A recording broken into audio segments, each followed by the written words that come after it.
Madam वेगळा मान पाहिजे का? हा होय, उठा उठा, जेवायचं नाही. चाल मी बाळाला देत आहे जेवायला. उठा उठा लवकर उठा. घे ग खाय खाय. चल तुझं तू खाय बरं. उठ, मला तिकडे जायचं आहे. चल चल, मला त्या बाळांना द्यायचं आहे बेटा.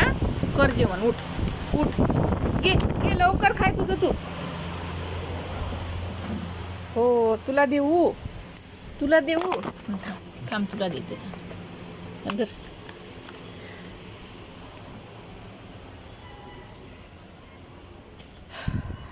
हे घ्या रे, चला या. हां खा खा खा खा खा. हे हे हे हे हे.